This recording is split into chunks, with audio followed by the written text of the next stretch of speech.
জয় শ্রী রাধে, জয় শ্রী শ্যাম। সৎ কথা ইউটিউব চ্যানেলের আজকের পর্বে আপনাকে স্বাগতম জানাই।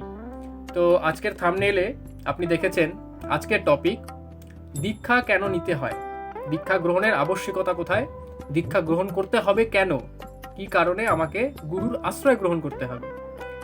তো দীক্ষার যে বিষয়টি, দীক্ষা গ্রহণ কেন করব, দেখুন মূল কথা হলো, আমি শাস্ত্রের আলোচনায় পরে যাচ্ছি, আগে আমি কিছু প্র্যাকটিক্যাল কথা আমি আপনাদেরকে বলতে চাই। একটি শিশু যদি বাড়িতে তার বাবা মায়ের কাছে পড়াশোনা করে, অধ্যয়ন করে, সে যদি স্কুলে না যায় তাহলে সে কিন্তু ডিসিপ্লিন, নিয়মানুবর্তিতা সে কিন্তু কখনো শিখতে পারবে না, সে কখনোই শিখতে পারবে না। কিভাবে সকলের সঙ্গে একসঙ্গে মানিয়ে নিতে হয়, কি করে জীবনের ওঠা পড়া নানান বিষয়, সে বাহ্যিক যে বিষয়গুলি, সে বিষয়গুলি সম্পর্কে কখনই সে অবগত হতে পারবে না। তার বিকাশ হবে, তার শিক্ষার বিকাশ অবশ্যই হবে, কিন্তু পরিপূর্ণভাবে তা কখনোই সম্ভব নয়। গুরুকুলে বা বিদ্যালয়ে যেভাবে সে অধ্যয়ন করতে পারবে, যা তার লাভ হবে, তা কিন্তু গৃহে কখনোই সম্পূর্ণভাবে সম্ভব নয়। আর দীক্ষার যে বিষয়টি, দীক্ষার বিষয়টি হচ্ছে, ধরা যাক আপনি কখনো জীবনে আজ পর্যন্ত রসগোল্লা কি আপনি জানেন না, রসগোল্লা কি আপনি তা জানেন না, আপনি কখনো আপনার সৌভাগ্য হয়নি রসগোল্লা খাওয়ার, তো আপনি বলতে পারবেন না সেটি খেতে কেমন, আপনি তা বলতে পারবেন না। কিন্তু আপনি যা খেয়েছেন, আপনি জীবনে যা অনুভব করেছেন, তার সম্পর্কে যদি আপনাকে জিজ্ঞেস করা হয় যে সেই বিষয়টি কেমন, আপনি বলতে পারবেন যে সেই বিষয়টি এই রকম। তো দীক্ষা বিষয়টি হলো, সবার প্রথমে যে বিষয়টি আমাদের জানতে হবে, কার কাছ থেকে আমরা দীক্ষা গ্রহণ করি? গুরুর কাছ থেকে। গুরুকে, গু কথার অর্থ অন্ধকার আর রু কথার অর্থ প্রকাশ। আমাদের মনের মধ্যে যে অন্ধকার রয়েছে, যে তমসাবৃত আমাদের মন, মায়ার আবরণে, মায়ার এক প্রকার যে বাঁধন, সেই বাঁধনে আমরা আবৃত। সেই বাঁধনের দ্বারা আমরা এমনভাবে আবৃত যে আমরা ভগবানকে দর্শন করতে পারছি না, ভগবানের যে আনন্দময় স্বরূপ, সেই স্বরূপকে অনুভব করতে পারছি না, সেই মায়ার জন্য। তো এখন বিষয়টি হচ্ছে, এই যে মায়ার আবরণে আমরা আবদ্ধ, এই আবরণ থেকে আমাদেরকে কে মুক্ত করেন? শ্রী গুরুদেব। কিভাবে মুক্ত করেন? তার শক্তির দ্বারা। সেই শক্তি আমরা কখন পাই? শক্তি আমরা তখনই পাই যখন আমরা দীক্ষা গ্রহণ করি, যখন আমরা অঙ্গীকারবদ্ধ হই যে হে গুরুদেব, আজ থেকে, এই মুহূর্ত থেকে আমি আপনার দাস, আপনি যা বলবেন, ঠিক যেভাবে বলবেন, আমি সেইভাবেই দিন যাপন করব, সেইভাবে নিয়মানুবর্তিতার সঙ্গে সাধন ভজন করার প্রয়াস করব। তাহলে আমার পারমার্থিক উন্নতি হয়তো হতে পারে। তার জন্য আমার দীক্ষা নেওয়ার প্রয়োজন, আমার গুরুর কাছে শরণাগতি, গুরুর শ্রীচরণ কমলের কাছে মাথা নত করে তার আজ্ঞা, তার আদেশ গ্রহণ করা এবং সেই আদেশ অনুসারে চলার চেষ্টা করা উচিত। সেটি হচ্ছে মূল রূপে দীক্ষা। ডিসিপ্লিনের সঙ্গে নিজের ভক্তি জীবনকে এগিয়ে নিয়ে যাওয়া। যেমন স্কুলে যেতে হলে ইউনিফর্ম পরতে হবে, টাই থাকতে হবে, ব্যাগ নিতে হবে, জুতো মোজা এসব পরে নিট অ্যান্ড ক্লিন ভাবে স্কুলে যেতে হবে। যেরকম ভাবে ইচ্ছে হলো ওরকম ভাবে স্কুলে যাওয়া যাবে না। স্কুলে গিয়ে ঠিক করে বসে স্যারের কথা শুনে, ম্যামের কথা শুনে তারপর পড়াশোনা করতে হবে। এগুলো ডিসিপ্লিন, এগুলোর জন্যই স্কুলে যাওয়া। তো দীক্ষার বিষয়টিও ঠিক তাই। গুরুদেব বলে দেবেন যে তোমাকে এইভাবে সাধন ভজন করতে হবে, তাহলে তোমার পারমার্থিক উন্নতি হবে, হতেই হবে। কারণ গুরুদেবের শক্তি, যে শক্তি গুরুদেব স্বয়ং শ্রীমতী রাধারানীর থেকে প্রাপ্ত হয়েছে গুরু পরম্পরার মাধ্যমে, সেই শক্তি যখন আমি লাভ করব, এই বিন্দুমাত্র আমি যখন লাভ করব, তখনই আমার উদ্ধার হবে।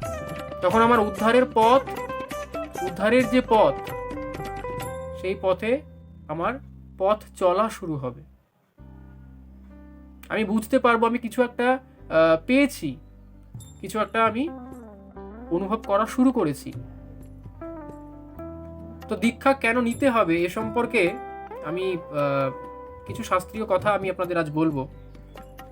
তো রুদ্রজামল এবং যোগিনী তন্ত্রে বলা হচ্ছে, দিয়ন্তে জ্ঞানম অত্যন্তং শিয়তে পাপ সঞ্চয়ঃ তস্মাদ দীক্ষেতি সা প্रोक्ता মুনিভিস্তত্ত্বদর্শিভিঃ দিব্য জ্ঞানং যতো দদ্যাৎ কৃত্য়া পাপস্য সংশয়ম তস্মা দীক্ষেতি সা प्रोक्ता মুনির্ভিস্তত্ত্ববেদিভিঃ। রুদ্রজামল এবং যোগিনী তন্ত্রে বলা হয়েছে।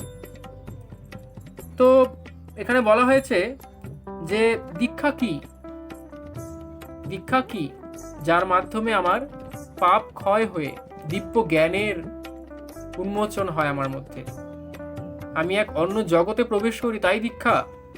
দীক্ষা কোনো সাধারণ কিছু নয়, দীক্ষা কোনো সাধারণ কিছু নয়। শুধুমাত্র গুরুদেবের কাছে গেলাম, গুরুদেব কানে মন্ত্র দিয়ে দিলেন, বলে দিলেন এই মন্ত্র তুমি জপ করো, এতটা সাধারণ নয় বিষয়টা। সাধারণ মনে হতে পারে, কিন্তু এতটা সাধারণ নয়।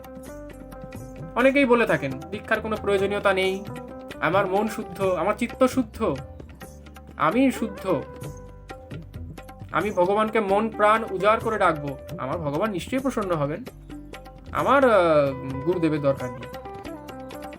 সেই সমস্ত মূর্খ ব্যক্তিরা জানেন না যে গুরুদেবের কৃপা ব্যতীত স্বয়ং গোবিন্দ কৃপা করতে সমর্থ হন না।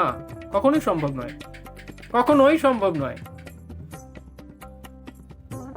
কারণ ভগবান বলছেন, যিনি ভগবানের উপাসনা করেন, সরাসরি ভগবানের উপাসনা করেন, ভগবান কখনোই তার প্রতি প্রসন্ন হন না। যিনি ভগবানের ভক্তের উপাসনা করেন, তার ভক্তকে, তার ভক্তের চরণে, শ্রীচরণে মাথা অবনত করে যিনি বলেন, হে প্রভু কৃপা করুন, এই নিকৃষ্ট অধমের প্রতি কৃপা করুন, ভগবান তার প্রতি সদয় হন, ভগবান তাকে কৃপা করেন, ভগবান তাকে নিজের কাছে টেনে নেন অতি অবশ্যই। তো দীক্ষা হচ্ছে ভগবানের যে সেই অমৃতময় নাম, তা সে মহামন্ত্র, তা সে বীজ দীক্ষা, যা কিছুই হোক না কেন, তার সঙ্গে মিশে থাকে ভগবানের শক্তি, যা গুরুদেব তার গুরু পরম্পরায় পেয়ে থাকেন। তো গুরুদেব যখন তার সেই প্রাপ্ত শক্তি, গুরুদেব যা পেয়েছেন, গুরুদেব পেয়ে এখনই আপনাকে তা ট্রান্সফার করে দিলেন না। গুরুদেব যা পেয়েছেন, গুরুদেব তাকে সাধন করেছেন, ভজন করে সেই যে বীজ পেয়েছিলেন তিনি, সেই যে বীজ পেয়েছিলেন, সে বীজ তিনি কি করেছেন? জমিতে বপন করে চাষ করেছেন। চাষ করে কি লাভ হয়েছে? তার ভক্তিরূপী মহিরূহ আপনার লাভ হয়েছে। তারপর সেই যে এক ফলনশীল এক বৃক্ষ লাভ হয়েছে তার। আর তিনি আপনাকে কি দিচ্ছেন? তিনি দিচ্ছেন আপনাকে সেই বৃক্ষের একটি সুমিষ্ট ফল। আপনার যোগ্যতা নেই সেই ফল লাভ করার। কে দিলেন আপনাকে? শ্রী গুরুদেব দিলেন। তিনি সাধন করেছেন, তিনি ভজন করেছেন, তিনি তপস্যা করেছেন, তিনি ত্যাগ করেছেন, করে আপনাকে সেই বৃক্ষের, সেই ভজন বৃক্ষের একটি সুমিষ্ট ফল আপনাকে তিনি কৃপা করে দান করলেন। আজ থেকে তোমার উদ্ধার হবে। তুমি ফল গ্রহণ করো, তোমার উদ্ধার হবে। তুমি ফলটি খেয়ে দেখো, এর আস্বাদন করে দেখো, তোমার উদ্ধার হবে। তো সেই জন্য গুরু দীক্ষার প্রয়োজন আছে বই কি, গুরু দীক্ষা নিতে হবে। গুরু দীক্ষা ছাড়া কোনো কার্যই সম্পূর্ণ হয় না, কখনোই সম্ভব নয়। তো এরপর যদি বলি মৎস্য সূক্তে, সেখানে বলা হচ্ছে অদীক্ষিতাং লোকানাং দোষং শ্রীণু বরাননে অন্নং বিষ্ঠা সমং তস্য জলং মূত্র সমং স্মৃতম যৎ কৃতৎ তস্য শ্রাদ্ধং সর্বং ইয়াতি ধ্যধোগতিম। অদীক্ষিত যে ব্যক্তি, সেই ব্যক্তি যদি আপনাকে অন্ন দেয়, আপনি যদি সে অন্ন গ্রহণ করেন, তা বিষ্ঠার সমান, জল দেয় তা মূত্রতুল্য, সে শ্রাদ্ধ আদি যা কিছু কার্য করে সমস্ত কিছুই বৃথা, নিষ্ফল, কারণ সে সেই শক্তি লাভ করেনি। যে শক্তি দিয়ে সে কার্য হবে, সে কার্য সুসম্পন্ন হবে, ভগবান গ্রহণ করবেন, সে শক্তি তার কাছে নেই। তাকে দীক্ষা গ্রহণ করতে হবে, তাকে গুরুদেবের কৃপা হস্ত নিজের মস্তকে আগে ধারণ করতে হবে, গুরুদেবের শ্রীচরণে তার মাথা রেখে চোখের জলে গুরুদেবের চরণ সিক্ত করে তার কৃপা প্রার্থনা করতে হবে। তারপরে সে অধিকারী হবে যে কোনো কার্য করা।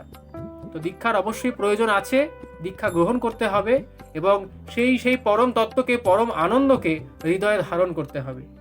এই আপনার অধিকার। অতি সত্বর যারা যারা দীক্ষা গ্রহণ করেননি, অতি অবশ্যই দীক্ষা গ্রহণ করুন। সৎ গুরুদেবের অনুসন্ধান করুন, সৎ গুরুদেবের শ্রীচরণের শরণাগতি লাভ করুন। তারপর যখন শ্রী গুরুদেবের কৃপা লাভ করবেন, শ্রী গুরুদেবের কৃপা লাভ করার পর আপনি একটি পেলেন, আপনি একটি অনুমতি পত্র পেলেন যে আপনি এখন সেই ভক্তির রাজ্যে, ভক্তির জগতে প্রবেশ করতে পারবেন। অনুমতিপত্র পেয়ে গেলেন, এবার আপনি সেখানে প্রবেশ করে আপনার যতটুকু সামর্থ্য সেই অনুযায়ী ধীর গতিতে, দ্রুত গতিতে তো ভজন সাধন কখনোই সম্ভব নয়, ধীর গতিতে আপনি গুরুদেবের কৃপায়, গুরুদেবের আশীর্বাদের ছত্র ছায়ায় থেকে সাধন ভজন করুন। তো আজকের এই আলোচ্য বিষয় ছিল দীক্ষা কেন নিতে হয়। দীক্ষা এই কারণেই নিতে হয় কারণ দীক্ষা ব্যতীত কোনো কার্য সম্পন্ন হয় না এবং গুরুদেবের শক্তি বিনা, গুরুদেবের কৃপা বিনা কখনোই ভগবানের শ্রীচরণ দর্শন করা সম্ভব নয়। তাই দীক্ষা অবশ্যই গ্রহণ করতে হবে। সকলে ভালো থাকুন, সুস্থ থাকুন এবং প্রাণ ভরে ভগবানের ভক্তি করুন। জয় শ্রী রাধে, জয় শ্রী শ্যাম।